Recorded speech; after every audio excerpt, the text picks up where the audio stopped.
어제 본문에 이어서 오늘 본문도 욥의 변론입니다. 욥이 변론을 하게 된 이유는 나아마 사람 소발의 말 때문이죠. 그가 하나님의 절대 주권에 대해서 말합니다.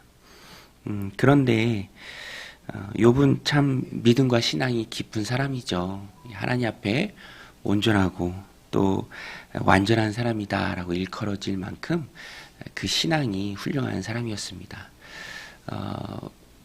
의롭고 또 경건한 삶을 살았던 사람이 욥이죠.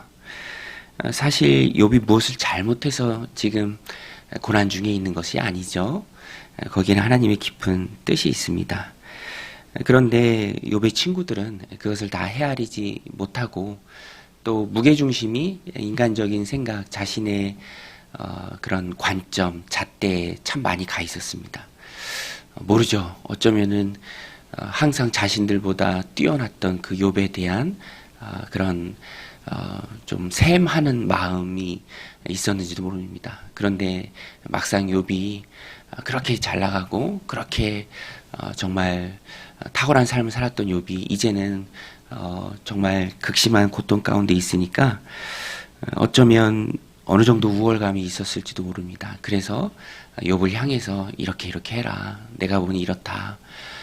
잘못한 것 회개해라. 그렇게 종용하죠. 갈수록 강요적이 됩니다. 그런데 욥이 그것을 다 인정하지 않습니다. 그래서 욥이 계속 변론하고요. 그 변론을 주고받는 내용이 이제 욥기의 내용입니다. 마지막에 이제 하나님이 다 정리를 해 주시죠. 이제 거기까지는 친구들과 욥의 변론이 쭉 이어지는데요. 오늘 본문에서도 자신들이 다 아는 양 이렇게 말할 때 욥이 말합니다. 나도 안다. 너희만 못지않다. 하나님의 절대 주권 그건 나도 충분히 인정한다. 그래서 1절 2절에 보면 나의 눈이 이것을 다 보았고 나의 귀가 이것을 듣고 깨달았느니라. 너희 아는 것을 나도 아노니 너희만 못지 않으리라. 이렇게 욥이 말합니다. 그리고 여기서 그치는 것이 아니라 이제 욥은 하나님 앞으로 나아가겠다라고 말하죠. 3절에 보면 참으로 나는 전능자에게 말씀하려 하며 하나님과 변론하려 하노라. 그리고 4절에서도 이제 말합니다. 그들을 향해서 말하죠. 4절에 너희는 거짓말을 지어내는 자요 다 쓸모없는 의원이니라. 너희가 참으로 잠잠하면 그것이 너희의 지혜일 것이니라. 너희의 말에 내가 영향을 받는 것이 아니라 나는 하나님 앞에 나아가길 원한다. 전능자 앞에 내 마음을 또 내 생각을 고하려 한다. 오늘 본문에 우리가 붙들어야 될 메시지입니다. 욥은 하나님 앞에 나아가길 원했고요. 또 하나님 앞에서 해결받기를 원했습니다. 우리가 신앙생활하면서 잊지 말고 꼭 붙들어야 할 중요한 원리입니다. 해결은 하나님 앞에 있다. 하나님 앞에 나아가는 게 중요하죠. 사람과의 대화 속에서 또 주어진 환경과 상황 속에서 아무리 답을 찾으려고 해도 못할 때가 참 많이 있습니다. 우리는 세상 사람들의 말에 영향을 받기보다는 언제나 모든 문제 해결자 대신 온 세상 역사를 주관하신 하나님의 절대 주권을 인정하고 그 주권을 인정하는 삶은 하나님 앞에 나아가는 것이죠.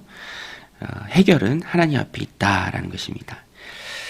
그래서 우리에게 필요한 것이 무엇이냐면 마음을 강하게 하는 것입니다. 상황은 어렵지만 하나님 앞에 나아가야 해답이 있기에 나아갈 수 있는 데까지 마음을 강하게 먹는 것.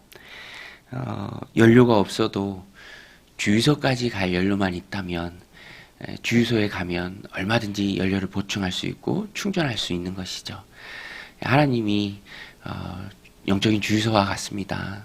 지치고 또 고달픈 우리의 인생을 헤매는 것이 아니라 끌고 다니는 것이 아니라 거기까지 가고 그 앞에서 또 해결해 주실 것을 우리가 하나님 앞에 구해야 합니다. 그래서 우리의 관점을 바꿔야 하고요. 또 강하게 해야 합니다. 하나님 앞에 나아갈 때 이게 가능해지죠. 바울도 육체에 가시가 있었죠. 여러분 사역할 때 육체에 가시가 있으면 그게 참 얼마나 불편하고 힘듭니까? 또 말을 할 때에도 그것이 얼마나 약점이 돼요. 그러나 바울은 하나님 앞에 나아갔을 때 해결받았죠. 그것이 떠나가기를 여러 번 구했을 때 하나님 오히려 그에게 말씀하십니다. 내 은혜가 너에게 충분하다.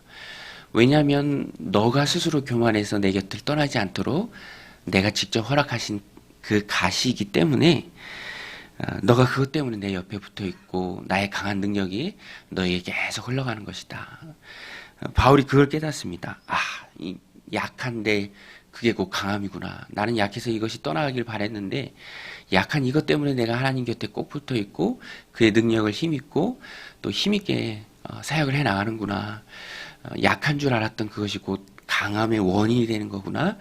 그것이 곧 하나님 사랑의 증거가 되는구나.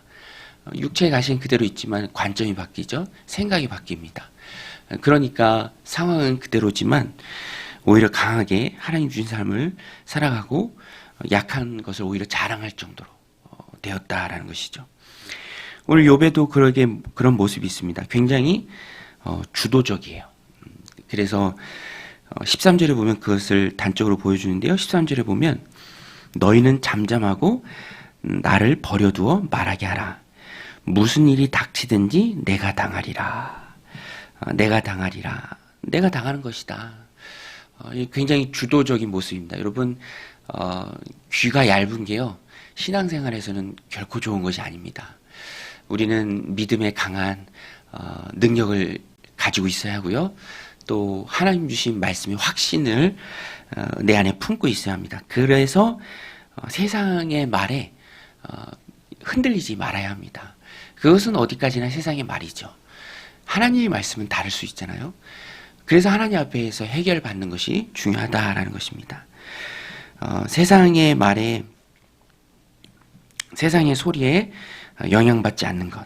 세상의 소리는요, 죄에 오염되어 있습니다. 지금도 뭐 뉴스 보세요. 다 죄에 오염된 이기적인 사람들이 행하는 악한 일들 뿐이죠. 거기에 무슨 지혜가 있고 거기에 무슨 진리가 있습니까? 우리는 세상에 들려오는 소리를 어떨 때는 막아야 하고요. 또 어떨 때는 골라들여야 합니다. 그것에 내가 영향을 받지 않도록, 휘둘리지 않도록, 이리저리 치우치지 않도록 우리가 하나님 말씀에 굳건함에 있어야 한다라는 것입니다. 예수님도 오병이어 기적 후에 얼마나 대단합니까? 오병이어의 기적. 사람들이 예수님을 바라보는 관점은 완전히 잘못됐어요. 정치적인 메시아. 야, 이분만 우리의 왕이 되면 먹고 살 일 걱정 없겠다. 자신들의 부족함만 채우는, 먹을 것만 공급해주는 정치적인 메시아로 이해했죠. 잡아서 왕 삼으려고 했습니다. 그때 예수님이 보여주신 모습이 무엇입니까? 마가복음에 보면 그들을 떠나서 또 돌려보내고 심지어는 제자들도 돌려보내고 한적한 곳에서 하나님 앞에 기도했어요. 자신의 영광을 스스로 취하는 일이 없도록 그 정치적인 메시아의 길을 스스로 거부하신 것이죠. 그리고 영혼 구원의 메시아, 영혼을 살리는 메시아, 그 사명의 길을 주님이 걸어가시는데 한적한 곳에서 하나님 앞에 독대하며 기도하는 그 시간이 있었다라는 것입니다. 오늘 우리도 내 상황이 힘들고 환경이 어렵고 또 그것에 대해서 주변이 주는 말은 가혹하기까지 합니다. 그러나 그것은 절대로 옳은 말이 아니다라는 것을 우리가 잊지 말고 하나님 앞에 나아가서 해결받아야 하고요. 또 그 가운데 하나님 주신 말씀 가운데 영적인 주도권을 놓지 말아야 합니다. 우리는 귀가 얇은 사람들이 아니라 하나님 앞에 마음과 또 귀를 열어놓은 사람들이 되어야 합니다. 그래서 하나님 앞에만 무릎 꿇고 하나님 앞에만 머리를 조아리고 하나님이 말씀을 통해서 주시는 말씀에 우리의 귀를 기울이고 험한 우리의 인생 살아가야 하고요. 또 자녀손들의 앞길을 터주는 믿음의 기도의 용장들이 되어야 합니다. 세상을 향해서 귀를 닫고 하나님을 향해서 귀를 열어내는 믿음의 신실한 백성들이 다 되기를 주님의 이름으로 간절히 축원드립니다. 우리 같이 말씀 붙들고 기도하며 나아가겠습니다. 하나님 아버지, 오늘도 저희들 고난